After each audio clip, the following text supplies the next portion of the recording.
number 10, we have an abandoned hospital that Hitler stayed in. Check out Beatlitz Hallstatten Hospital in Berlin. Located 30 kilometers outside Berlin, the huge hospital has been used as a place to treat tuberculosis, as well as transforming into a military hospital in both the world wars. In 1916, Adolf Hitler was admitted to the hospital after being wounded in the Battle of the Somme. Later in World War II, it was exclusively used to treat Nazis. Now, a lot of people have been nursed back to health here, which is pretty concerning if you think about it, because it's not a place that I'd really want to spend where Nazis regained their life. I don't know. They say that the walls absorb history. Well, there's some pretty intense history that could have been absorbed into these walls. The hospital is vast too, seriously huge. While it is abandoned, it has been used as a film set on a couple of occasions. For example, it was used in the 2012 movie The Pianist. At number 10, we have Glendale Hospital. Now, this hospital was one built in the 30s to help deal with the tuberculosis epidemic. The building was used in other ways as well until its closure in 1982 because of the high levels of asbestos in the building. Today, police patrol for trespassers, but that doesn't stop graffiti artists, curious teens, and ghost hunters from exploring the abandoned hospital. One local urban legend is that if you sneak inside the hospital, you will be chased by the ghosts of the patients who passed away in the building. A local resident said, "My friend went there and swears he saw a ghost watching him from the shadows. And after that, he won't go near that place anymore." Also, a group that went in to explore heard whispered responses to their questions through EVP, and they also heard thuds and bells. Lastly, they caught light anomalies on camera, and they said they couldn't really debunk them as being dust or bugs. Starting us off with number 10 is the Charles Allegheny Lunatic Asylum. Located in West Virginia, the beautiful estate opened up in 1863 and was originally meant to house 250 people, but ended up housing close to 2,500. The asylum was problematic from day one. I mean, it had a separate wing just for black people. Either way, by 1881 it was disastrous. The hospital was infested with patients, rooms meant for one now housed 4 or 5 people, and the farm and dairy couldn't even meet the demand of so many people, and patients soon began to starve and their mental conditions declined. Patients were uncontrollable, they wouldn't listen to the staff. Most wild patients were actually locked up in cages to save space and just save the staff. When investigating the hospital, a reporter found a body cooler open with a body inside. They found patients sleeping on the floor and freezing due to lack of heat. Sanitation was at an all-time low, and by the time the place closed, its cemetery had been expanded to 666 acres to make space for all the dying people. When visitors go there now, they can feel the rage, they can feel the bad energy in the air. The asylum was abandoned and nothing was removed from the inside, so it looks exactly as it did when all this was going on. Ripped wallpaper from the patients, visitors have even seen the wallpaper peeling off in front of their eyes. Screams and howls from different wings of the building, cages rattling like someone was taking their anger out on them. It was a lot. It is a lot. Starting off this countdown, we have Rolling Hills Asylum.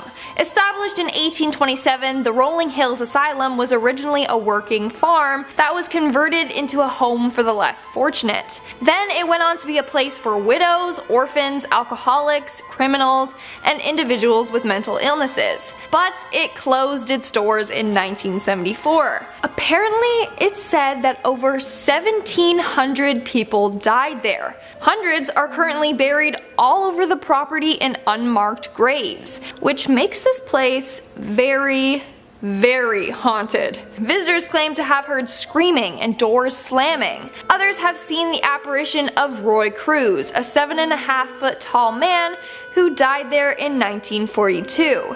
And the hospital even has something known as a shadow hallway. A hallway where you can see tons of ghostly apparitions. Starting us off at number 10 is the Aradale Mental Hospital. This is an Australian psychiatric hospital. Patients got there in 1865 and it was closed in 1998. Electroconvulsive therapy and transorbital lobotomies were common practice, which not even children were excluded from. It was explored by John and Deb Christopher of the Drifter Paranormal Investigative Team, and they experienced a lot they couldn't explain. They went in with a ton of equipment and they encountered what they believed to be a friendly child ghost, or specter, that set off their K2 EMF meters in sequence. It was as if the ghost was running past them. Now, they said the feeling in that room was lovely, like a playing feeling because of the ghosts or spirits that were there, but that was their nicest encounter of the time there. They heard other sounds and wheezing, whistling noises, and the sound of furniture being dragged, but As John said, there is no bloody furniture there. So the pair physically saw some cell doors moving and other things, and got a bit of a creepy feeling. And they said yes, it was a windy night, so maybe that could be the doors, but they were in the middle of the building and hadn't noticed any drafts. So if you want to test out that location yourself, there are paranormal tours on most weekends, so maybe give it a try. Coming in at number 10, in Germany, legend has it that there is an abandoned hospital overrun by zombies. The Kinderkrankenhaus on the outskirts of Berlin is pretty terrifying, A because it's an abandoned children's hospital, and B because it might be infested by brain-sucking zombies. From the outside, the building in the woods has been battered by the elements, but on the inside, well, who knows. Urban legend has it in the nearby town that the old abandoned hospital is home to a number of zombies waiting to strike. Those who dare visit the location have taken some terrifying pictures of the interior and exterior, although I haven't seen any zombies. My question is, are they regular zombies or are they child zombies? Either way, ugh. Coming in at number 9 is the Bloodbath. Now this one is gruesome and shared by a user called Paravel. So they shared that they were working their regular night shift in a bone marrow transplant unit with another nurse. They had 5 patients, and as the other nurse was coming out of room 4, she shared that the patient in there had died a very gruesome death. He was sedated and approved to go home, but that same night, the nurses heard the sound of someone falling. They went in to check on him and saw nothing but blood. The man had pulled out his own central line and there was blood everywhere, like it was a bloodbath, Game of Thrones Red Wedding style. He died right there and then, and no one knew why he did it. He was literally free to go. But get this, a few weeks later, a little old lady gets moved into that same room and she asks if anyone had died in there. The nurse brushed it off, saying people die in the hospital all the time, but the old lady replied by saying, no, I think a young guy died in here because he's talking to me right now. Now this woman also has a central line, and later that night the nurse goes in to check on her. Again, an utter bloodbath. Her central line had been cut. Not pulled like the other guy, it was proper cut. There was no scissors in the room and all the lady said was he did it. Right, enough of that. Starting us off at number 10 is Underwater. Jade Raven on Reddit wrote about a 9-year-old that was in child psych as an acute inpatient. The reason?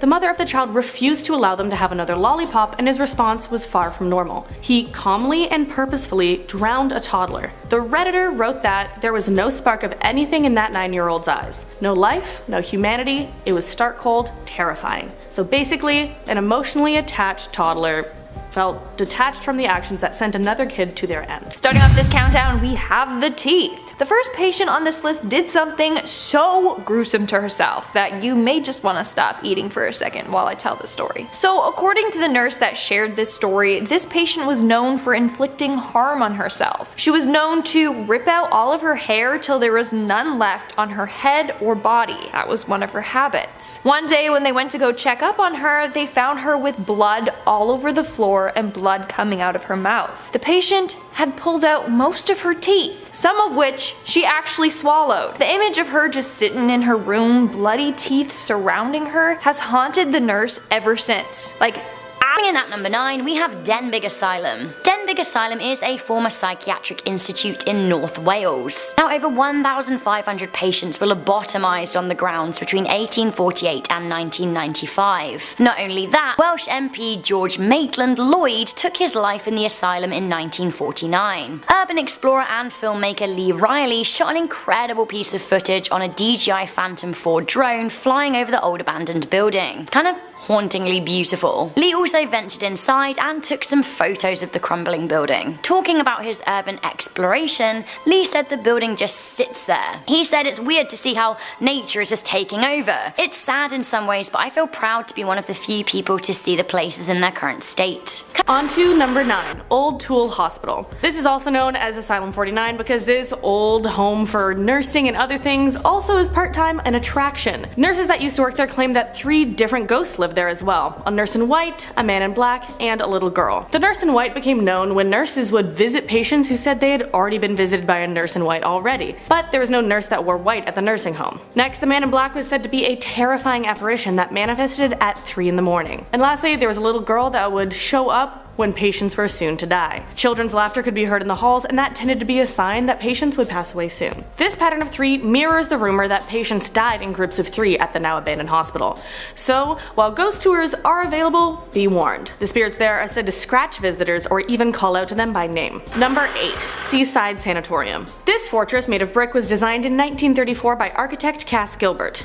I mention this because it used Tudor Revival architecture, essentially massive terraces facing the sea that wrap around the main building, aiming to help get children that were there get more sun.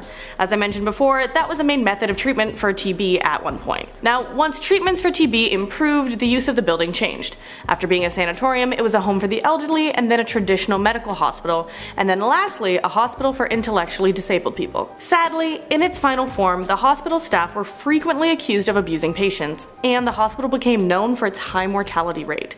It closed in 1996. Now, the abandoned hospital is home to persistent rumors of paranormal activity. Teams that have investigated have caught different EVPs of children's laughter or spirit orb photographs. Some claim to see objects moving of their own accord or swing sets that appear to be in use when no one's on them. Coming in at number 9 is Old Changi Hospital. Now this one just legit looks like the set of the horror movie from my nightmares. Crumbling corridors, peeling wallpaper, the abandoned hospital located in Singapore was built way back in 1935.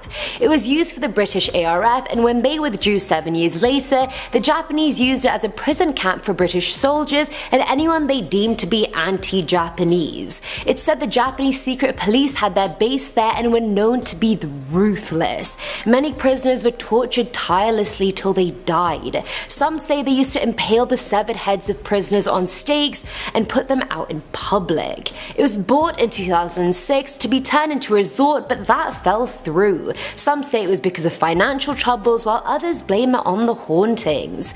Visitors have heard screaming on the property and seen shadow people during the night and day.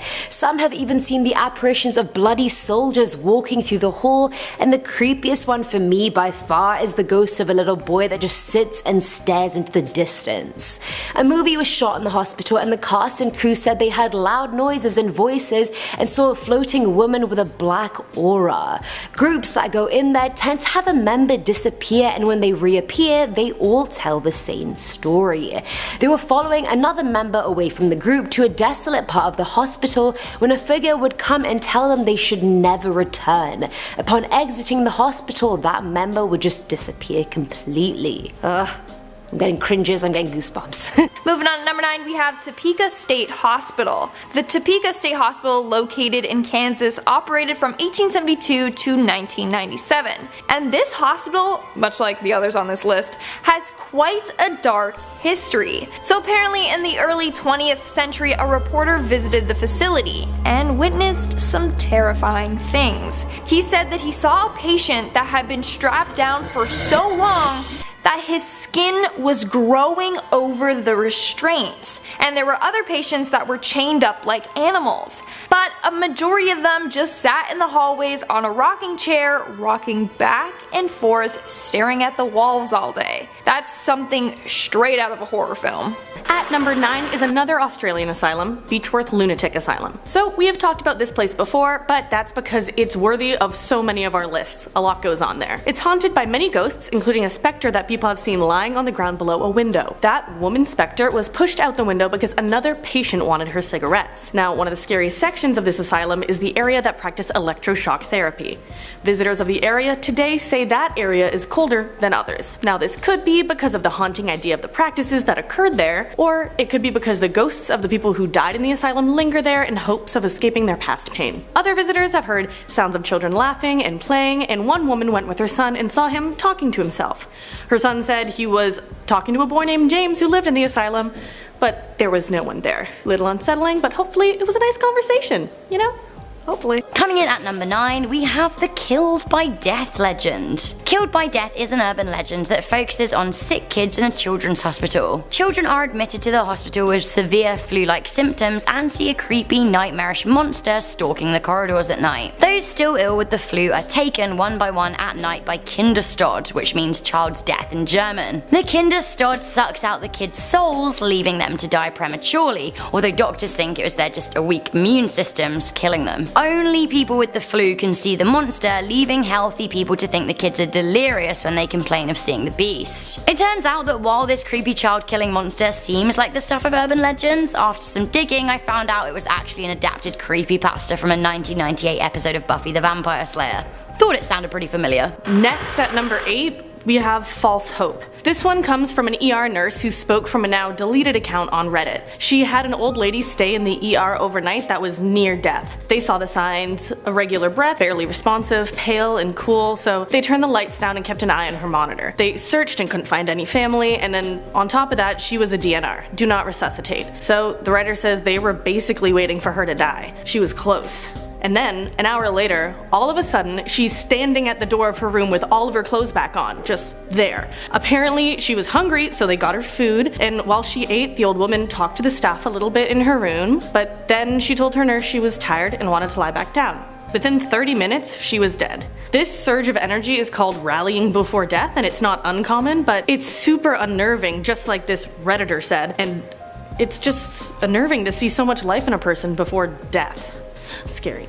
Next at number 9 is porphyria. So Deviana Morgan on Reddit shared her mother's experience since her mother had worked in mental institutions previously. She even worked at a large and well-known asylum before it shut down apparently. One patient where she worked was a woman who thought she was something like a vampire. Because of this, she was limited to being allowed out only 1 hour per day. And even during this time they had used safety precautions because she already killed at least one worker at the hospital before they made these changes. When she asked for more information about the patient, she was told by the others that the patient had killed at least 2 of her children. She also wounded another and her husband. The explanation she received was that the patient had a physical condition called porphyria that made her crave blood. And at number 9 we have the appetite. So this next patient was placed into a hospital after suffering severe brain damage. She was so bad that she would tend to eat anything around her. She has eaten styrofoam cups, plastic cutlery, plates, and even her clothes. As a result, she was kept in a padded cell with absolutely nothing in it, or else she would try to eat it. One night though,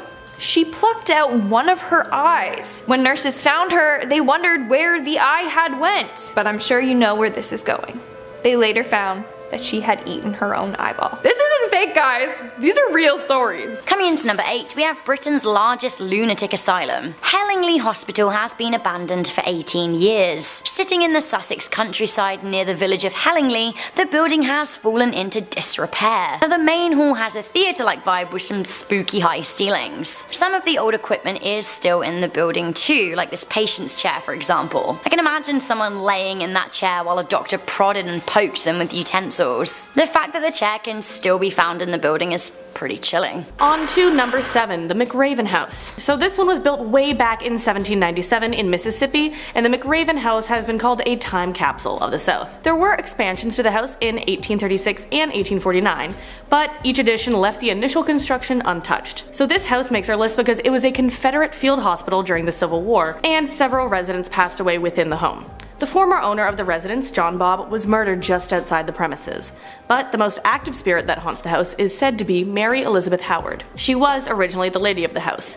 She died in 1836, shortly after giving birth in one of the upstairs bedrooms. Her presence is rumored to be behind a bedside lamp in her old room turning on and off, unexpectedly and just any time. At number 8 we have Beechworth Asylum. Located in Victoria, Beechworth was surrounded by 106 hectares of farmland, making it self-sufficient for one, but also extremely isolated for two. And it was very easy to get put into Beechworth. All it literally took was a signature from a doctor saying you were unstable, and in you went, my friend. If you went in there, chances are you stayed in there till you died. Only a third of the patients actually ended up getting out.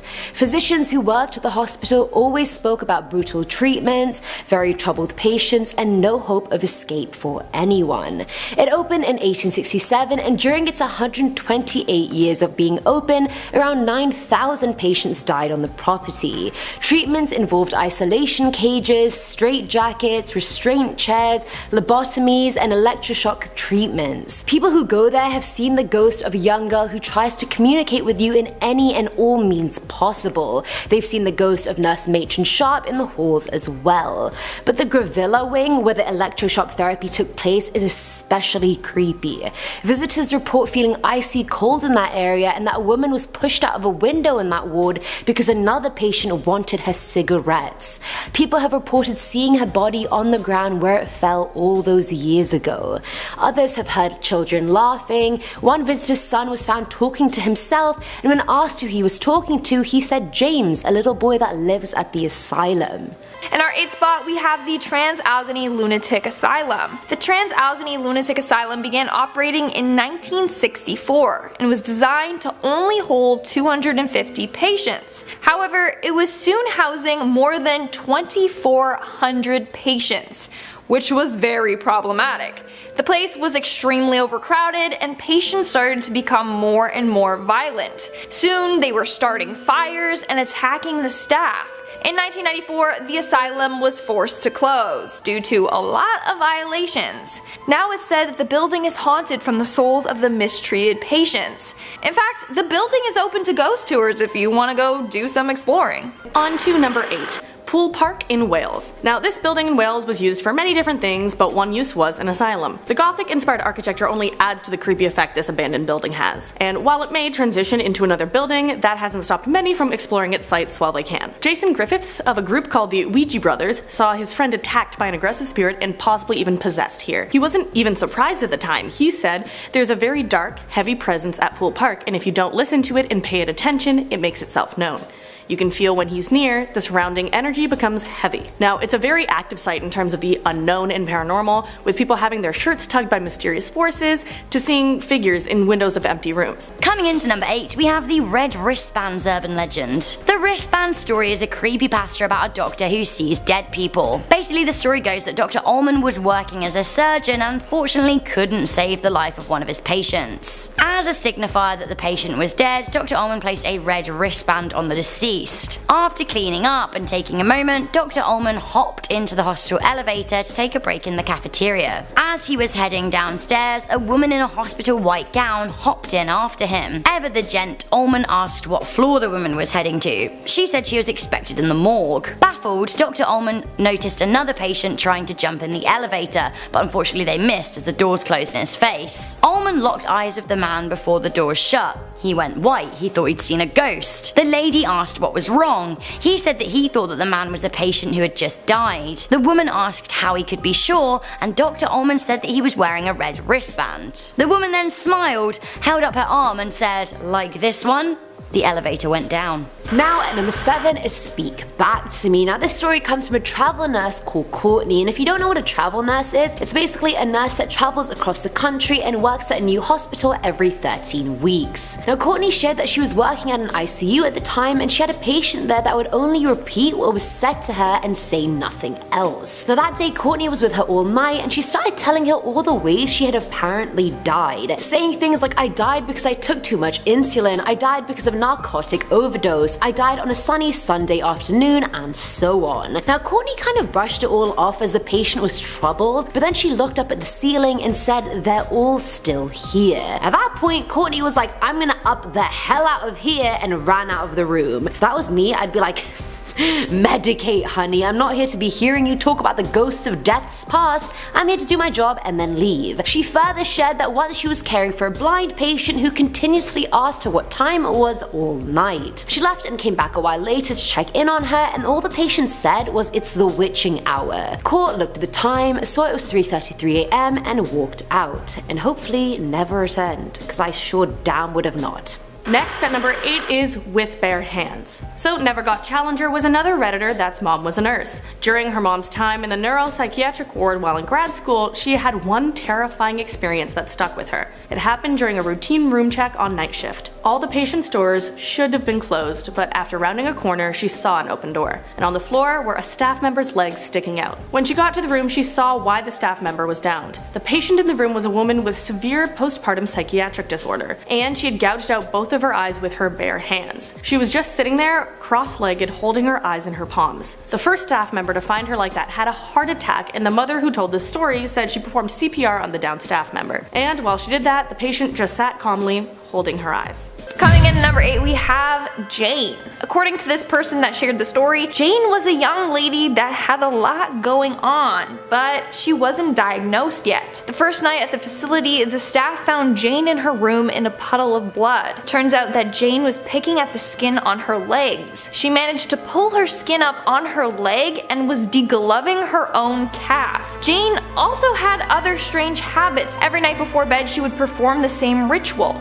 She would run from wall to wall, touching them in a crucifix pattern. She would do this for hours before finally going to bed. But one night, a worker heard Jane screaming late at night. When he went to go check in on her, she was standing at the doorway smiling. When the staff said, "Jane, what's wrong?" she replied with, "What makes you think you're speaking to Jane?" "Yeah, no, that's possession. Jane is gone. That's the devil you're talking to." Coming in at number 7, this next hospital is also in Berlin and is rumoured to be haunted by zombies. This hospital was also a children's hospital, which makes things even creepier. The facility was called Kinderkrankenhaus, which to the English tongue makes it seem even scarier. These days the building in the woods has been battered by the elements and ransacked by vandals. Urban legend in the nearby town is that the old abandoned hospital is home to a number of zombies waiting to strike. Those who dare visit the location have taken some terrifying pictures of the interior and exterior. On the flip side though, some of the graffiti is pretty cool. Number 6, Rock Haven Sanitarium. This sanitarium opened in the 1920s and was one of the first to try kinder alternatives to the treatments that were given at the time. It was a woman's only asylum during a time when men could plead a woman's insanity during a divorce with little to no evidence. Obviously, a lot of people were sent to different asylums that were using much worse treatments, but those two reasons made this asylum very ahead of its time. So Rock Haven was bought by the city of Glendale in 2008, but it is essentially abandoned. Those who guard or take care of the property have reported unusual encounters though. They say they have seen lights switching on, clocks changing time, figures passing in front of windows, disembodied voices, knocking on the walls, and items appearing out of nowhere. The biggest item that has appeared out of nowhere is, amazingly, a piano. Before then, it was only seen in vintage photographs, but then there. One local historian gives tours of the property every once in a while, and he says that the hauntings are borderline pleasant. Must have been because it was a nicer asylum. Haunted though, nonetheless. Filling at number 7 slot is the Athens Lunatic Asylum. Contrary to popular belief, this one is located in Ohio, not Athens, Greece. It opened its doors in 1874 and housed violent criminals, children, war vets, etc. and performed lobotomies on the daily pretty much. It was known for lobotomies, and that is not a good look, my friend. A lot of employees were trained to do these kind of procedures, but a lot of them weren't. The asylum's first ever patient was a 12-year-old girl with epilepsy who was thought to be possessed by a demon. I'm so glad our mental health knowledge has developed this much that it doesn't happen anymore. Like, we can't have that. The asylum itself was beautiful, you know, it had gardens, livestock, a dairy. It was like a retirement home, not a hospital. All patient and staff information was kept strictly under wraps, and it stayed mysterious, like you can't even access any information about who was there unless you file paperwork with the state of Ohio. 1,930 people were buried on the property, but if you thought you could find out their identities that way, you're wrong. Each headstone is simply marked with a number and nothing else. Rumors of staff killing patients were rife because of that, and these rumors weren't helped by the fact that in 1978 a female patient disappeared only to be found dead in an abandoned ward ages later. Even till this day you can see the stain on the ground where her corpse was. I feel like I'm gonna be making this face after every story. In our 7th spot, we have the Metropolitan State Hospital. Located in Massachusetts, this hospital opened in 1930 for patients with mental illnesses. But in 1980, something sinister happened that gave the hospital the nickname the Hospital of Seven Teeth. So back in 1978, a patient named Anna Marie Davy went out for a walk on the grounds, but she never returned. In 1980, the patient Melvin Wilson came forward saying that he had killed her and buried her body parts all around the grounds. Not only that, he kept 7 of her teeth as souvenirs. Hence the nickname, the Hospital of Seven Teeth. But that's not the only bad thing to happen there. Years before this incident, in the 1960s, a bunch of patients were accidentally poisoned, but this has never been confirmed. In 1992, the hospital was closed after psychiatric care in Massachusetts became more privatized. At number 7 is Eloise Hospital. In its busy days, over 12,000 patients lived there. It was nearly its own city, pretty much. It had a lot to provide for them. Now, when people have explored it nowadays, they have heard moans, roars, and screams on the grounds of the old psychiatric hospital.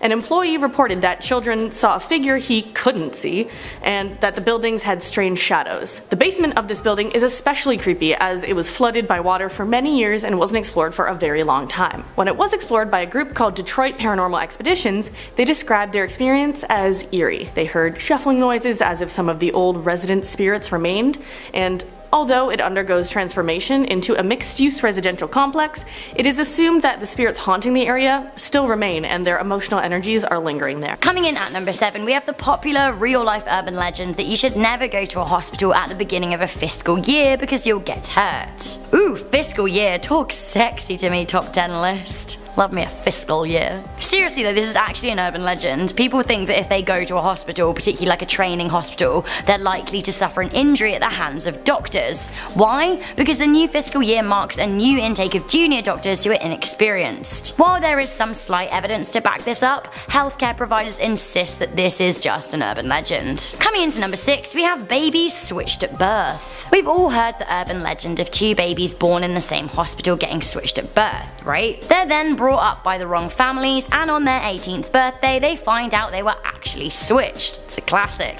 There was even a TV series about it on ABC. This is actually what happens sometimes though, guys. How scary would it be to realize that you were actually from a whole other family entirely, and you could have had a very different life? Now this happened to Doris Grudenwald, born in 1990. 27 years later, following routine blood tests, she found out that she'd been given to the wrong family. Speaking to local news outlets, she said, "My whole body started shaking. It was like the ground under my feet disappeared." The woman from Australia took university hospital grads to court, and the medical facility were ordered to pay 90,000 euros in damages. Honestly, I don't feel like that's enough though. Alright, on to number 6, A Shriek and a Goat Man. Now, this isn't the shrieking goat like that Taylor Swift cover. This is a story that comes from the mother of Danger Moose, or Danger M-U-U-S, on Reddit. She was on night shift, the mother, in a hospital in Arizona going room to room when an old lady told her about a goat man trying to get through the doors. This woman was an insomniac, so the mother didn't think anything of it. Then, a blood-curdling shriek rang out that people heard all around the hospital. People were freaked out, and then a few looked out the windows where they found hoof marks by the doors and windows, with no trails leading to or from them. That insomniac clearly knew something was up, and it must have been the goat man causing that shriek, right? Either himself or through nefarious means? On to number 7, we have slicing. This story comes from Huge Pianist on Reddit who worked at a facility. The hospital had a young woman in their custody with a number of issues. On her first night, she was found during a routine check laying in a puddle of her own blood. She had been slicing the skin around her shin with her fingernails and was in the process of pulling her skin up her leg. Try not to picture it. She also had a nightly ritual. She ran between walls in her rooms and touched them in a crucifix pattern. It would go on for hours until she sat on her bed and went to sleep. There was one night though when her running was more frantic. She was screaming in her room late into the night. The staff went to check on her and reported that she stood in the doorway with a smile. The staff asked what was wrong, and Jane replied, "What makes you think you were speaking to Jane?" Creepy. In our 7th spot, we have The Threat. Honestly, if I worked at any of these places, I don't think I would ever sleep again, especially after hearing this next story. So this next individual worked at a hospital, particularly with older patients. It was around 2:30 in the morning, and the staff was going around making sure all the patients were still in their rooms sleeping. But when they approached the room of an 83-year-old woman, they found her sitting straight up in her bed, just staring at the wall. They walked into the room and told her to lie back down and to go to sleep. Then she turned around and said, "They're coming for you, dear." Then she started laughing, like she let out an evil cackle. Afterwards, she lied back down and said, "I'm going to miss you when they take you." Yeah, I wouldn't sleep anymore if that happened to me. Sleep? Yeah, we don't know her. Coming into number 6, we have Kings Park Psychiatric Hospital in New York City. Kings Park is on Long Island and it opened in the late 1800s. At the time it opened its doors as an asylum, it was the largest state-funded mental institute. The facility came complete with railroads to bring in supplies. The facility expanded and eventually suffered from overcrowding in the 1950s. By the mid-1990s, it had run out of money and was closed down. While people can explore portions of the grounds, the buildings are kept away from the public eye. Now that hasn't stopped urban explorers gaining a glimpse though, and I have to say it looks really terrifying. Like most scary abandoned hospitals, it's surrounded by woodland, and I can just imagine patients running through the trees trying to escape. YouTube channel Vocative made a whole video about this place and you should check it out. Also, here are a few pictures from the inside. I think the paintings on the wall are especially scary. I'm not talking about the graffiti, I'm talking about the kind of absurdist ones at the back. Like, what is going on there? On to number 5, St. Ignatius Hospital. The St. Ignatius Hospital operated from 1893 to 1964. It was a private hospital that struggled financially until it closed down. It was sold in 1968 and used as an assisted living facility. It was officially shut down and abandoned in 2000. Today, it is said that the ghosts of the former patients have reclaimed the halls of the hospital. One of the main ghosts is believed to be F.E. Martin, the hospital's first fatality. He unfortunately died after being crushed between 2 railroad cars. People who dare to visit have reported hearing strange growls and being attacked by unseen hands. Now at number 6 is Taunton State Hospital. This type of hospital was kind of like a self-contained city, and honestly the architecture was gorgeous. It looks like the estate of a very wealthy British man that wears a monocle. It was meant to give patients a chance at occupational therapies, let them have fresh air instead of isolating them in dark small rooms. Built in 1854, the psychiatric hospital has a very colourful history. They used to do frontal lobotomies often. In the 1870s they used to put patients in water tanks and then put them in extreme cold to try and shock them out of their ailment. Later on, electric shock therapy was used on thousands of patients. Jane Toppin, a sociopathic serial killer, was one of its most infamous patients. And if you don't know who Jane is, she confessed to killing at least 31 patients while working as a nurse. Fantastic. And it's said staff at the hospital used to conduct satanic rituals in the basement. They used to take patients down there and they were never seen again. Most of the buildings closed down by 1978 and became a mental health facility for convicted juveniles, but 97% of staff said the conditions of the hospital put everyone at risk. They didn't go into what they meant by conditions. Did they mean the decrepitness of it all? Did they mean the hauntings? Staff later came out saying they always felt uneasy on the property, especially if they went near the basement. One was even driving back there at night and saw screaming patients in the windows that weren't there. In our 6th spot, we have Rancho Los Amigos. In 1888, Rancho Los Amigos, located close to downtown LA, was originally created to assist people living in poverty. Over time, the hospital expanded and was home to the elderly, homeless, and individuals with disabilities. But over the years, it ended up changing to become mainly a mental hospital. The hospital was in full operation until the 1950s, when it started to shut down its wards, including the mental hospital. That's when they discovered the hospital had a more dark past. In 2006, after the hospital was abandoned, a freezer was discovered in the morgue. Inside of it were mummified, amputated limbs, and brain tissue samples. Guess they didn't want to take that with them. But this makes you wonder what really went down in this hospital. The original building is now abandoned, but it has moved to another location and is now called Rancho Los Amigos National Rehabilitation Center. Let's move on to number 6, Namela Sanatorium in Finland. Now, this was built as a tuberculosis sanatorium and was replaced with a mental hospital in 1932. The mental hospital was shut down in 1989, and since then, local rumors have spread of sightings in the hospital. The local lore talks about 2 different legends in addition to mysterious lights showing up in the building. The first legend is that the hospital is haunted by a spirit of a young girl who died there.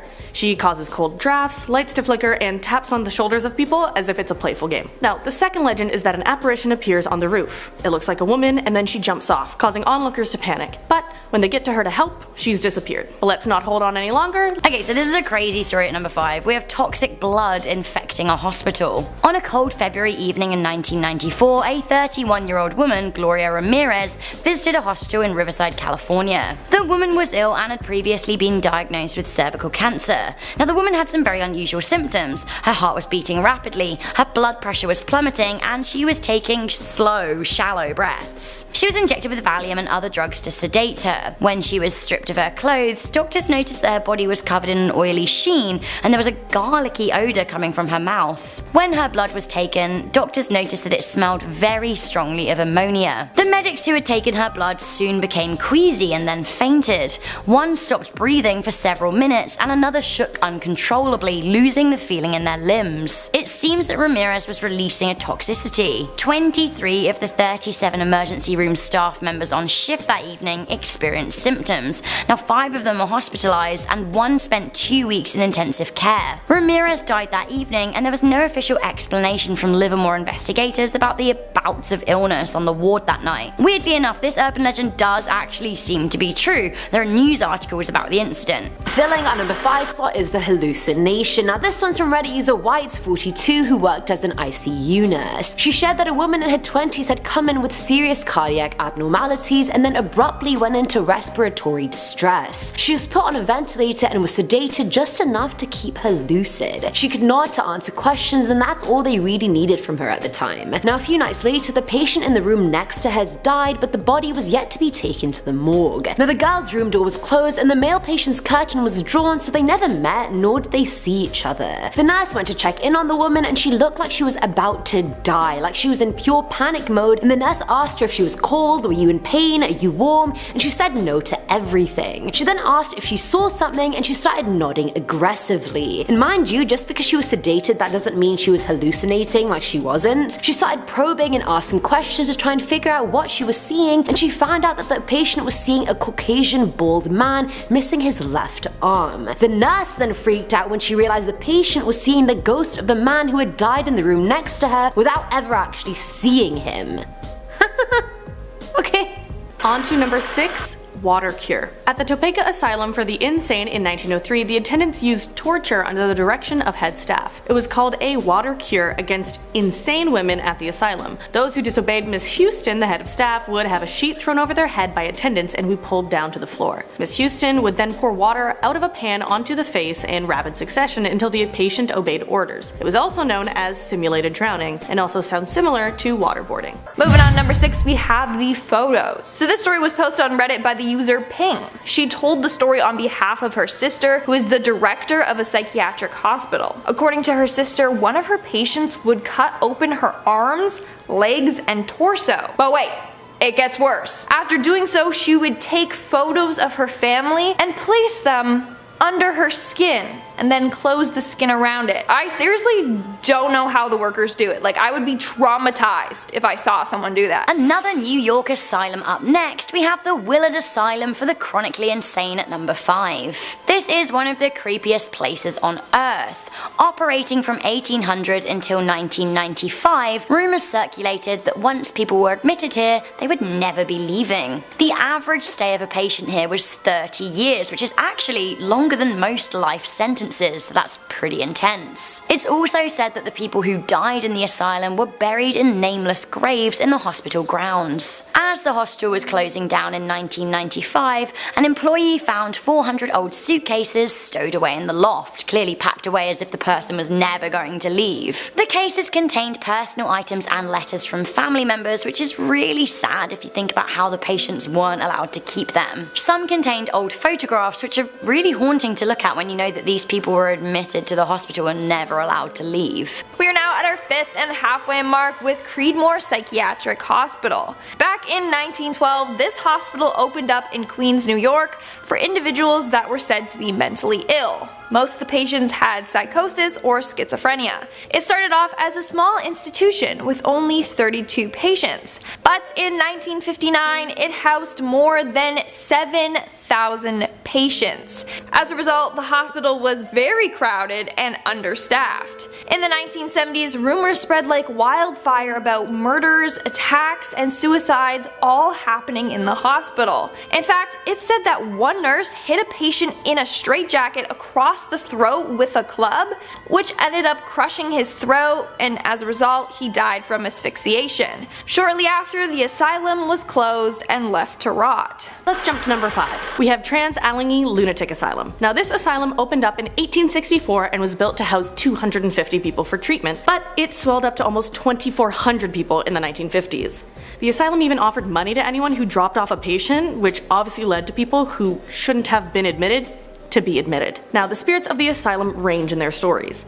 There was a little girl named Lily who was born in the asylum, a man named Jesse who died of a heart attack in a bathtub, some Civil War stories, and one story of a patient who was brutally murdered by his roommates. Allegedly. Now, the ghosts in here are known to turn lights on and off, some like cigarettes, and this location is an asylum you can tour for yourself as they now charge for historical and paranormal tours. You can even stay overnight, but you can't sleep there. This urban legend also turned out to be true. We have the story of Dr. Death at number 4. Dr. Death is the legend of a seemingly loving family doctor who would charm the elderly with his care. Secretly though, he was actually kinda evil, convincing the vulnerable OAPs to write him into their wills, and he would slowly kill them off with lethal drug combinations. When they died, he recorded their death as old age and would pocket their money. Now it sounds like a murderous creepypasta, but actually, it's true. In the late 90s in South Manchester, United Kingdom, Linda Reynolds of Donnybrook Surgery expressed concerns about the high mortality rate of Dr. Harold Shipman's patients. Police were alerted but unable to initially gather enough evidence.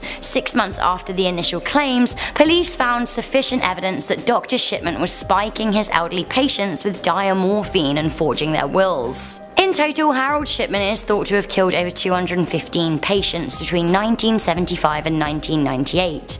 215. The majority of his victims were women, although he did kill some men. The majority of his victims were also usually over the age of 75. The youngest was in their 40s. Moving on to number 5, we have What If. So a redditor that goes by Cromulent shared their story of a conversation they had with a man who was confined to a mental health facility. Cromulent said that even though the man was delusional, he was very smart as well. They were discussing how some people in mental institutions think the CIA or other agencies have put microchips in their head or other ideas. The man was arguing why the claim shouldn't be dismissed. He said, "It's precisely because such delusions are so common that mental patients make the best test subjects." And it's pretty accurate. The subjects are stuck in one place, constantly observed, and their concerns aren't taken seriously. How could someone know? Imagine being in a place where people trap you there for your own safety, and refusing their rules leads to more isolation. And then add onto that the idea that you can't trust your own thoughts. It's a scary place to be. We are now at our 5th and halfway mark with The Biter. Reddit user Omni Chronos shared the story of one of her patients. So she worked at a juvenile psych unit, and one of the patients she had was very suicidal and distraught. Because of this, she would tend to bite chunks of skin and flesh out of her own shoulder. She had to be placed in restraints and her head strapped back because of this. Now, here's where it gets interesting. Apparently 3 years later, she was on a bus headed to an interview for a graduate psych program. While on the bus, she was approached by a nicely dressed girl. The girl asked her if she worked at a psych unit. She then went on to say that she was the girl that used to bite the skin off of her shoulders. She was doing completely fine now. Like, that's amazing. I'm so happy that the girl is doing fine. Also, it's pretty cool how they just randomly bumped into each other like 3 years later. This is really scary because several murders took place in this hospital. We have the Gabler Children's Center at Metropolitan State Hospital in Waltham, Massachusetts. This children's center was not a nice place to be. In a book written by Dina Williams on the topic of abandoned insane asylums, she reveals how the center was once amid a scandal of accidental poisoning. On top of that, the location has garnered the nickname of the Hospital of Seven Teeth due to a nasty murder in the 1970s. A patient named Anna Marie Davey was pounced upon and murdered by a fellow patient, a deranged man named Melvin Wilson. When police finally investigated him, they found that he had chopped up her body and hidden it in 3 separate graves. It seems that Wilson kept 3 of her teeth as a souvenir. The hospital closed in 1992. While some parts of it have been demolished demolished, some scary abandoned buildings still remain, concealing the dark history. So,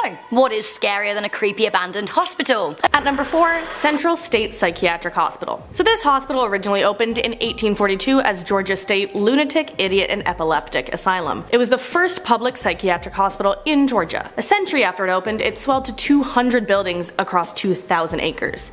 At its peak, it housed up to 13,000 patients. The treatments of the time are appalling.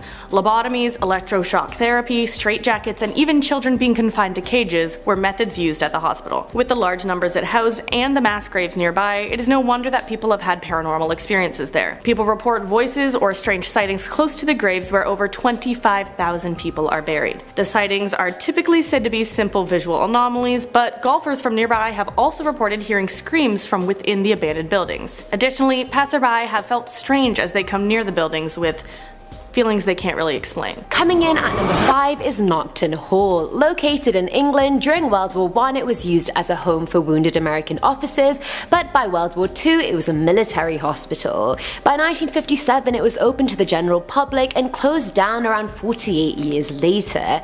However, things were bad, but not when it was a hospital, when it was a home. It's said the ghost of a young girl roams the hall and enjoys being in one bedroom in particular. Staff staying in that room used to get woken up at 4:30 AM every night by a young girl crying by their bed. She would say things like a devilish man had done this to her and other things like that.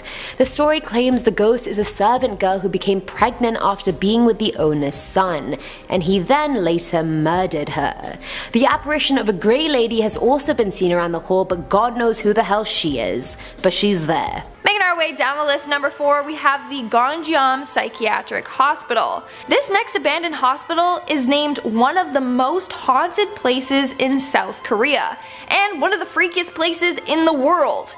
In fact, it's home to tons of urban legends. One legend states that the owner of the hospital was insane and kept the patients as his prisoners. Another version of the legend states that patients at the hospital started dying mysteriously, and that's what forced the hospital to close. In reality, the hospital closed in the 90s due to unsanitary conditions and lack of funding. Apparently because of this, the owner left the country, leaving no documentation behind about this building, so it was just abandoned. But to this day, people are convinced that the hospital is haunted. In fact, thousands of people break into the hospital each year just for the chance to catch a ghost.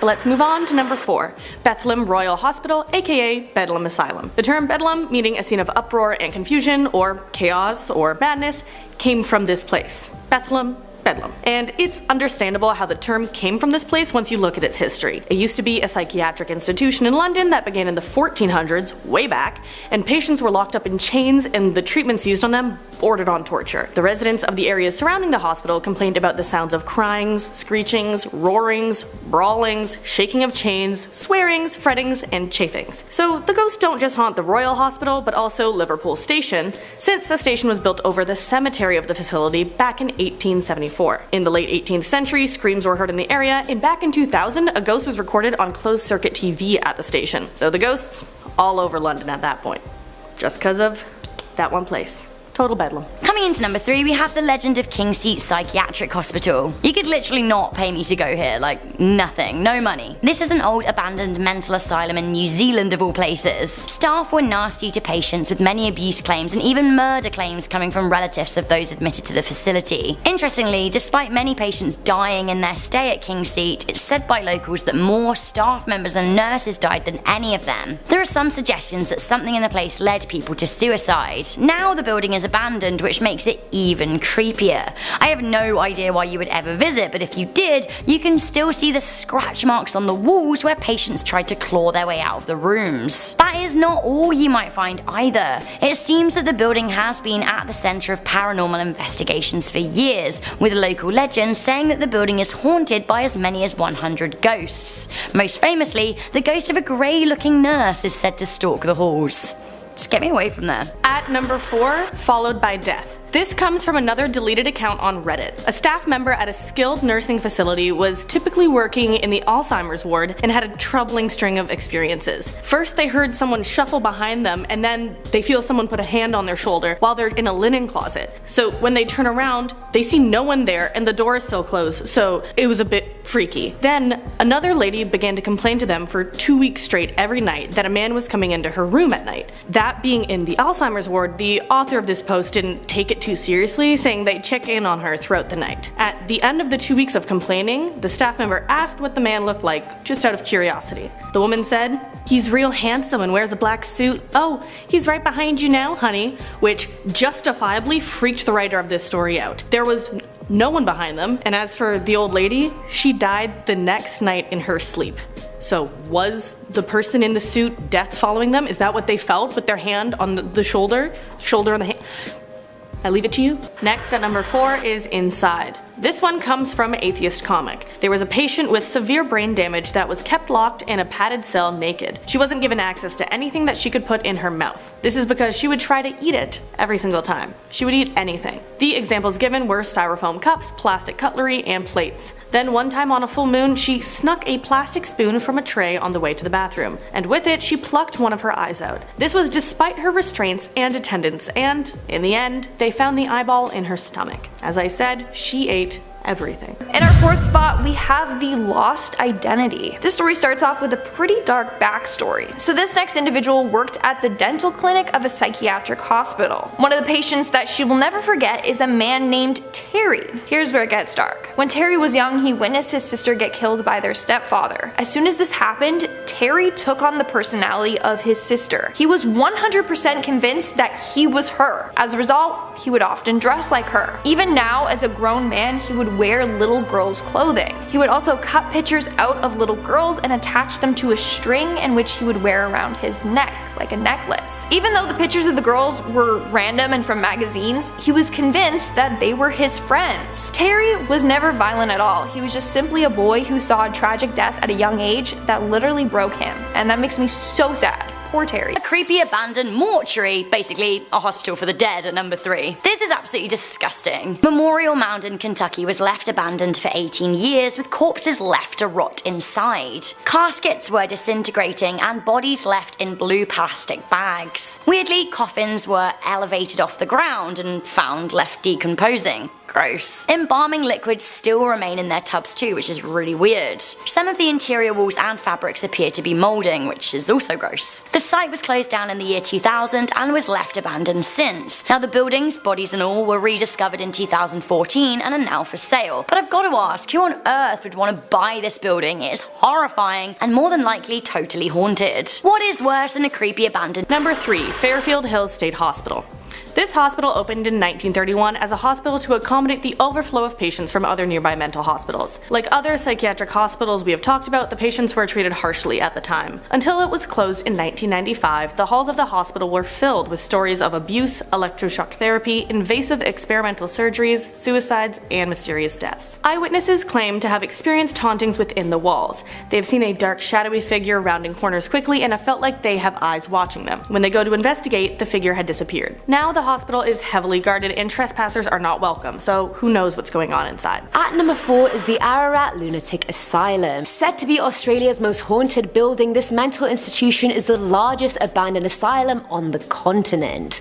It opened its doors in 1867 and 100 people died yearly, whether they were staff, patients, or prisoners. Now you're probably like, what do you mean prisoners? Ararat used to house the most criminally insane, evil people in the country, and it was also a place for people suffering from mental illness. It used to house around 1,000 patients and 500 staff members, and in the 130 years that it was open, there were around 13,000 deaths. These days the asylum is used for ghost tours, and boy, oh boy, is this place haunted. Visitors have been known to faint unexpectedly, have waves of nausea and pain hit them out of nowhere, and methodical banging sounds can be heard everywhere, and it's most likely the sounds of patients hitting their heads against walls. I mean, the dead patients. But the J Ward is where it gets bad. The J Ward housed the asylum's most infamous patients like Bill Wallace. Bill shot shot his friend over a cigarette and then was declared insane. He died there after being held there for 67 years. Another one was Gary Webb, who mutilated himself 70 times and would say nothing but shout "get out." When guests go into J Ward, they feel like they're being shoved and bitten. The sound of ticking clocks, the desperate shrieking, the shouts of someone saying "get out." It's literally an invite to hell. Get out? Poor, you do not need to tell me twice. You don't even have to tell me once. You won't even find me in there. Filling our number 3 slot is Pennhurst State School and Hospital, previously known as the Eastern Pennsylvania State Institution for the Feeble-Minded and Epileptic. What a mouthful. The hospital opened its doors in 1908 and housed around 10,000 people and went through 79 years of controversy before officially shutting down. The campus was literally huge. It could have been a mini town on its own. It even had its own railroad. Patients sent there were seen as too unfit for citizenship, and the commission did not want them to intermix their genes with the general population. The hospital's chief physician believed every person in there could have been a potential criminal. The hospital's reputation declined rapidly when many residents came out saying they had been neglected and abused. 9 employees were charged for slapping and beating patients, many wheelchair-bound, and forcing patients to assault each other. Patients would have unexplained bruises on them from the staff, and it was horrible. Nowadays, many of the buildings have been torn down, but paranormal activity is rife. Voices, footsteps, screams, abrupt temperature changes, wheelchairs moving on their own, items thrown out of nowhere. It's like the building and the spirits are just working together to show you how bad they used to have it. Audio recordings have picked up on voices saying things like "go away" and "I'll kill you" and "why won't you leave?" Need I say more? I don't think I need to. In our 3rd spot, we have the Zelda Fitzgerald Sanatorium. Built in 1859, this sanatorium, once called Tioranda, was originally built for the Civil War officer General Joseph Howland. Then in 1915 it was converted into a psychiatric hospital. In 1934, novelist F. Scott Fitzgerald took his wife Zelda there with hopes to cure her schizophrenia. Hence why people now refer to it as the Zelda Fitzgerald Sanatorium. However, it is probably most known for housing the patient Frances Seymour, aka actress Jane Fonda's mother. Frances ended up taking her own life there after cutting her throat with a razor in 1942. In 1999, the hospital closed and of course is now said to be haunted. At number 3 is Ganjeom Psychiatric Hospital. Now, this hospital has so many legends that there's even a movie based on it. It's known as one of the most haunted places in South Korea. It was demolished in 2018, but that wasn't before many teams explored it after hearing all of the legends. It is said that it closed suddenly in the 90s due to an overwhelming amount of patient deaths. There were stories of mad doctors gone insane in doing experiments on the patients. The more logical reason that went around as a rumor to explain the closure was that it was no longer up to code. Either way, strange happenings were recorded by those who went there and explored. There were doors opening on their own, warnings not to go into room 402, glass shards being thrown across hallways, and demons scratching visitors. All of that, you name it. Now, Ganjeom didn't get its reputation for nothing. There are also rumors of shadows, voices, moans, and screams, but I guess that's typical in all the scary places. Not fun. Coming in at number 2, we have the legend of the Russian sleep experiment. The Russian sleep experiment was a hospital experiment that was said to have taken place in Soviet Russia on political prisoners during World War II. Russian doctors were reportedly fascinated by the reason why people sleep, what would happen if people didn't, and the use of sleep deprivation as torture. Prisoners were told that they would be freed if they took place in a 30-day experiment. Allegedly, a special gas was used by medics to keep patients awake. For 5 days, patients were seemingly okayish, but after the 5-day mark they became increasingly paranoid and erratic. After 9 days they started screaming until they tore their vocal cords. The patients then began smearing their feces all over the room that they were in. After 14 days the captives became very quiet and claimed that they no longer wanted to be free. In this time, one of the test subjects had passed away. When the gas was turned off that kept the guys from sleeping, the patients actually screamed that they wanted it back on. They did not want to go to sleep. Some of them had torn muscles and skin from their bodies, with some organs even being removed and thrown on the floor. Eventually the patients could no longer be described as human or even human looking. When asked what they were, one of the subjects smiled and said, "We are you. We're the madness that lurks within you, all begging to be free at every moment, your deepest animal minds. We are what you hide from in your beds every night. We are what you sedate into silence and paralysis when you go to Nocturnal Haven." Right, I mean this probably is just an urban legend, but honestly, who knows when it comes to war crimes committed by Soviet Russians. At number 3 is the Grim Reaper. Now this one's from Redditor Scary Kerry 91476, and boy oh boy are you guys not ready for this one. So Kerry is an intensive care nurse, and she shared that back in 1999 she was in a 12-bedded ITU in London. She was in charge of the nurses station, and she looked up to see a man coming through the double doors of the unit. And that image just stuck in her mind even 20 years later. It was like he had been plucked out of 1974 and dropped into 1999. He was wearing cord pants, a check shirt with a patterned tank top on top, and platform shoes. He looked about 30 years old, and he just very calmly walked towards the bay of patients. Now Kerry had no idea who he was, so she asked him, and he responded by nodding and then just continued walking. Alright then. He went and stopped at the end of a patient's bed and just looked at them. He didn't touch them, there was no contact, he just made eye contact. The patient was sick but very stable, but as the man was looking at them, they suddenly started deteriorating in front of Kerry's eyes. Staff rushed over to assist him, and they were just acting like the man wasn't even there. And with that being said, he exited as calmly as he had come in. The patient ended up dying, and Kerry asked the assisting staff who the man was, and none of them had even seen him or remembered any man even walking in that day. So Kerry thoroughly believed that she saw the Grim Reaper at work that day. And Kerry, I bloody agree with you. Next up at number 3, hide the knives. A tech in psych years ago shared their experience too. They met a 7-year-old kid who was sent there because the mother was afraid of her own son. She kept finding mutilated animals in their backyard, and neighbors' pets were disappearing. Also, the young boy hid knives around the house and then lied about it to his mom. Then, if they ever had an argument, the boy would get violent and threaten to kill his mother. She would also wake up to him standing beside her bed and staring at her, and so she set up locks on her bedroom door after that. She brought him in after she discovered over 50 knives hidden under his mattress. The people in the hospital described him as robotic in the way he talked. It was as if he was saying what he expected people were wanting to hear.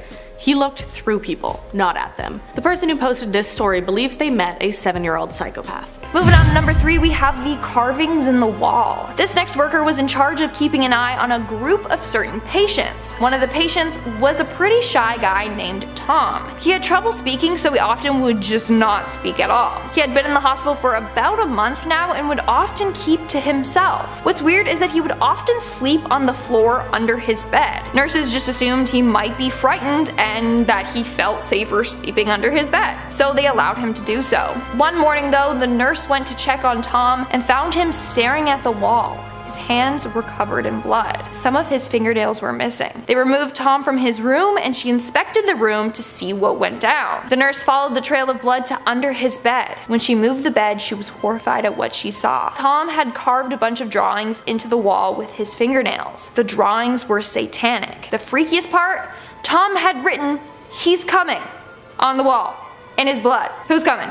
The devil, clearly, so get out of there. Dead Person Hospital, a creepy abandoned mental asylum riddled with ghosts. Give number 2 your best smile is the Say Ying Pun Psychiatric Hospital in Hong Kong. This hospital was the sole asylum in Hong Kong between 1947 and 1961. The building was later abandoned in the 1970s, however it seems a number of ghostly spirits were left behind. Supernatural spirit hunters have reported mysterious footsteps and sounds of a woman wailing. Worst of all though, some people who have been unlucky enough to be in the building at night have reported visions of an evil man bursting into flames, whilst other reports seeing decapitated ghosts just stalking the halls at night. The most scary and haunted hospital in the world has also been the spot of many murders and suicides. And number 2 is the Kuhn Memorial State Hospital. So the history of this hospital starts back in 1830.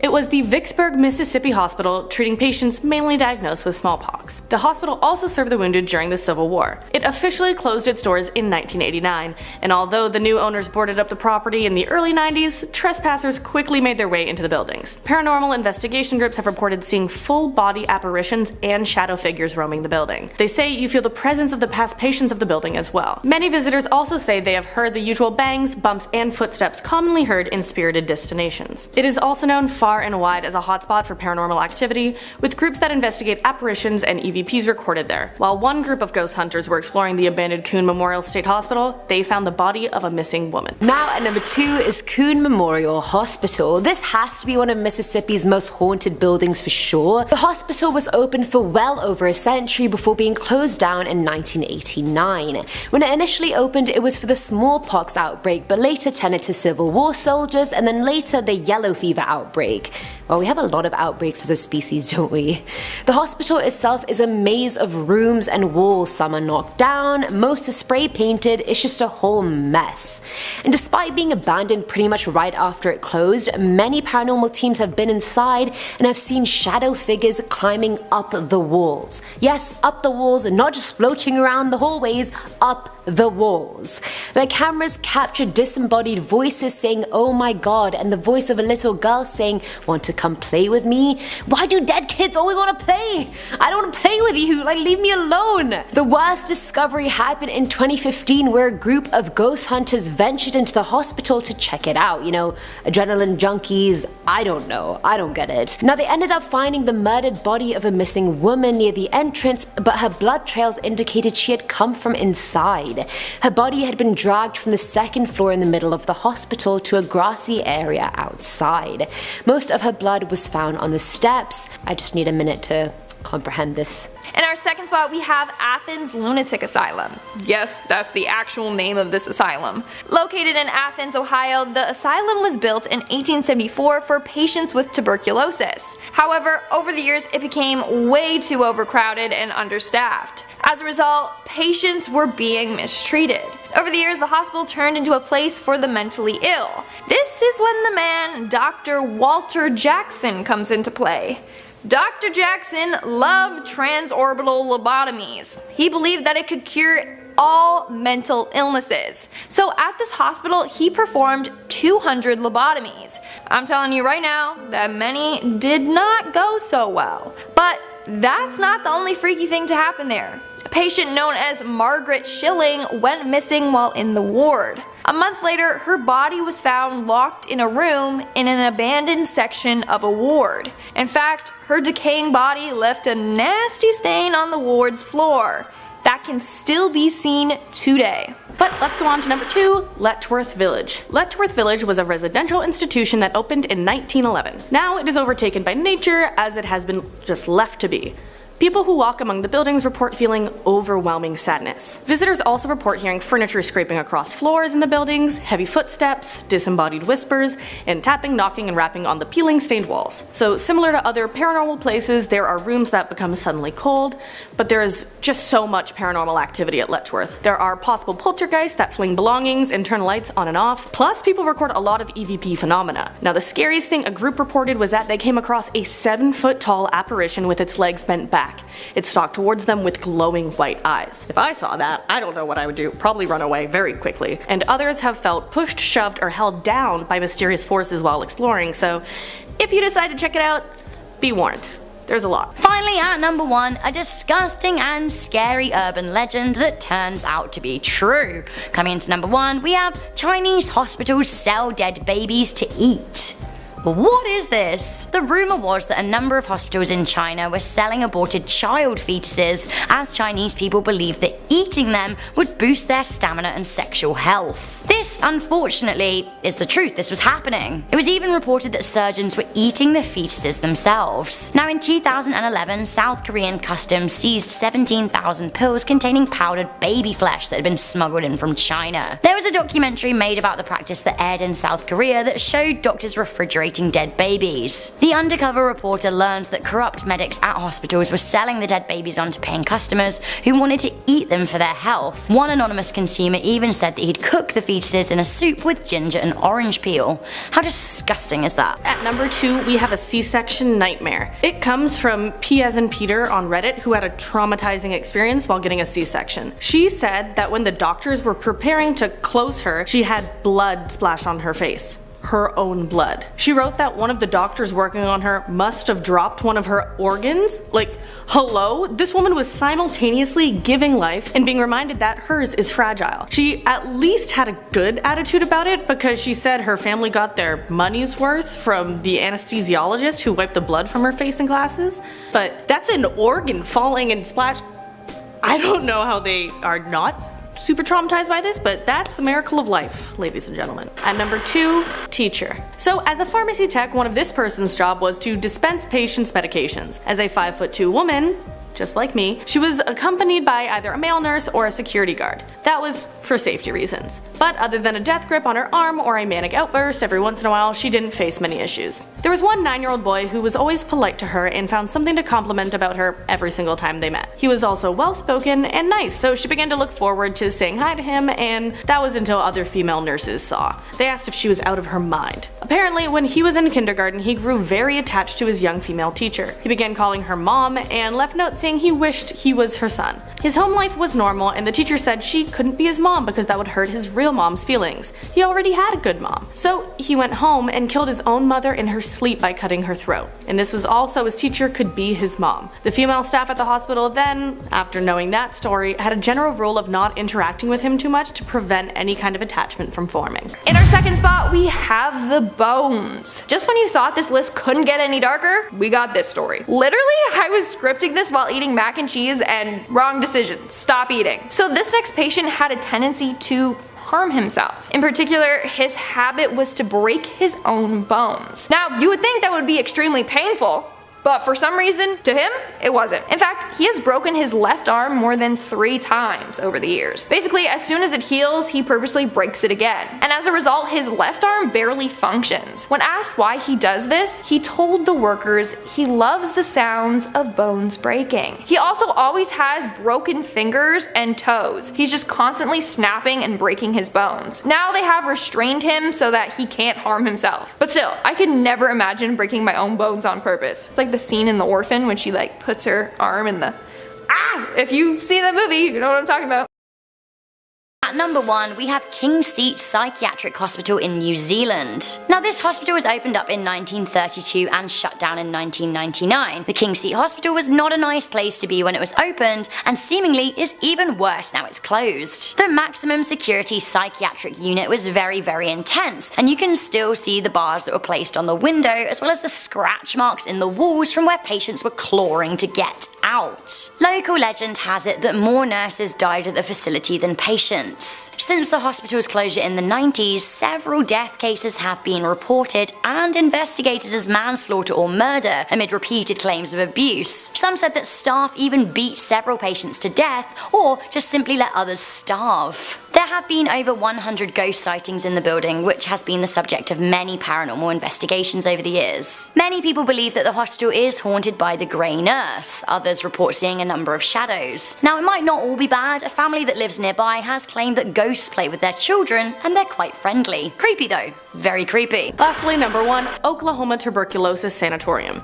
The Eastern Oklahoma Tuberculosis Sanatorium was built in 1921 to care for patients with the disease. It was closed down in 1975 from a declining need for the facility, in part due to the new advancements in treatments. It is believed to be haunted by the spirits of the children who died while being treated. One Native American woman who was admitted to the sanatorium as a teenager lost many of her friends there. She remembers a moment when the janitor there, who also worked as a gravedigger, pointed to her and asked, "When will I be coming to you?" Also, during author Cheryl Pearson's research on the history of the sanatorium, she found out very disturbing information. Native American children used to be tested on for cures to tuberculosis at this hospital, most likely so cures for white children could be found. Those children who were tested on are believed to be the ones who haunt the abandoned ruins to this day. And finally, at number 1 is Gonjiam Hospital. Located in South Korea, it's said to be one of the most haunted buildings in the country. I mean, CNN even called it the freakiest place in the world.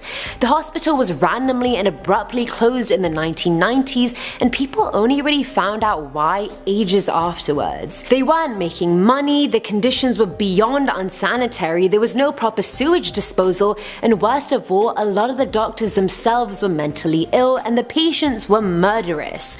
All in all, it's just not a good mix. The story goes that patients and staff alike would randomly die without cause and would later be found at their desks or in their beds. It said a doctor on the staff was mentally ill and he was the one killing everyone inside. The bad juju they left behind was so bad that visitors who go in there have come out screaming after hearing moans and seeing shadows and being scratched by nails that aren't even there. And in our number 1 spot, we have Waverly Hills Sanatorium. Located in Kentucky, this hospital was originally built in 1910 as a hospital for patients with tuberculosis. Sadly, tons of patients ended up dying from the disease.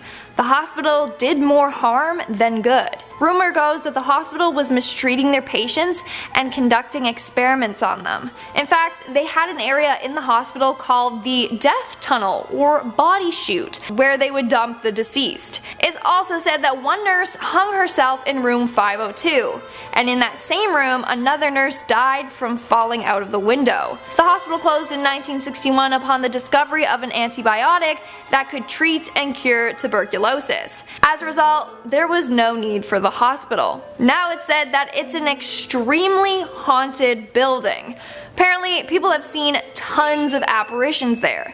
The most famous one being of a boy named Timmy, who likes to play with rubber balls. He also likes to run from room to room. It's said that if you roll a small ball down a hallway, then Timmy will roll it back to you. Also, why are all ghosts either named like Timmy or Tommy? That's what I need to know. But let's go on to our number 1, Poveglia Island. So this island is known for a lot of supernatural happenings, but there was a large mental hospital on the island that ran from 1922 to 1968. There's a legend that one mental health doctor there tortured, butchered, and ate many of the patients. Now, this is allegedly before he went mad and jumped to his death from the bell tower, but I would argue that he was probably mad before that if he was eating patients. Now, the legend states that it wasn't the fall that actually killed him when he jumped from the tower, but a mist that came up from the ground and strangled him. Now, the ruins of the hospital remain on the island to this day, but it is now illegal to step foot on the island. This is due to the number of haunted happenings that go on there. Now, there's said to be many plague spirits on the island from the number of bodies dumped there during the plague, as well as the spirits of those harmed by the doctor from the mental hospital. Alright, at number 10 we have a mass hallucination. This one was posted by a nurse that goes by RN_waitress on Reddit. During a 2012 outbreak of fungal meningitis, the acute care floor she was working on had at least 10 to 15 meningitis patients. The floor itself has a capacity of 20. Many of these meningitis patients were having the same hallucinations. The nurse wrote on Reddit that they experienced children in the corners of their rooms and auditory hallucinations of religious music. Now, if you think this was a prank being played by sick patients, then think again. All of the patients were in isolation with no shared rooms and no communication between one another. So what do you think caused it? Specific parts of the brain the fungal infection was affecting, or was it something else? And last but not least, at our number 1 spot is The Repetition. Now this one's from Redditor Cam Brewer, who was a 4th year nursing student when this happened to them. She was sitting for a 28-year-old woman who was going through alcohol withdrawal, and it was the 3rd day, which is scientifically the worst. And sitting is basically when you sit by a patient that could be dangerous to themselves or others, and this woman was fully restrained, like hands and feet were bound to the bed. She was shouting racial slurs at the nurse and spitting on her, and after a while started straight up hallucinating. She thought she was in her car driving with her 2 kids in the back, and she kept begging the nurse to take the wheel. She then explained the car crash in vivid detail, saying that her son had died. She kept crying and apologizing and repeatedly kept asking the nurse to hand her the body of her dead son. She was sedated, and when that wore off, the same hallucinations happened again. The same scenario happened 8 times in this woman's 12-hour shift, and after hearing it enough times, she realized it wasn't a hallucination at all. This was something that she had actually done, but was replaying in her mind in her delirious state. Can you imagine being so delirious that like you're hallucinating a car crash where you killed your 7-year-old son, but it's not hallucination, it's real? Nope. At number 1 is cockroach. So this one is not for the faint of heart. Just warning you. One person's dad told them a story of a time he pulled a cockroach out of someone's tongue. What the doctors assume happened is that the patient ate roach eggs along with something else that cut their tongue. This unique situation let the egg embed itself in the tongue and hatch there. So the person was admitted with a horrible looking tongue that needed to be dissected so the doctor could take out a still squirming cockroach. And in our number 1 spot, we have the eyes. Again, if you're eating something, maybe just put your food away. Just wait until this video's done. Believe me, you won't have an appetite after this. So this story was told by a daughter whose mom worked at a neuropsychiatric ward. One night while she was doing the room checks, she came across a very horrific scene. She turned the corner and saw that a staff member was collapsed on the floor. She immediately started doing CPR and called for help. The staff member had suffered a heart attack after seeing what the patient had done. The patient, who suffered from severe postpartum psychiatric disorder, was just sitting on the floor with her own eyes in her hand. Yeah, she gouged out her own eyes and was just holding them. And while the mom was frantically trying to save her coworker's life, the patient just sat there calmly, smiling, holding her eyes.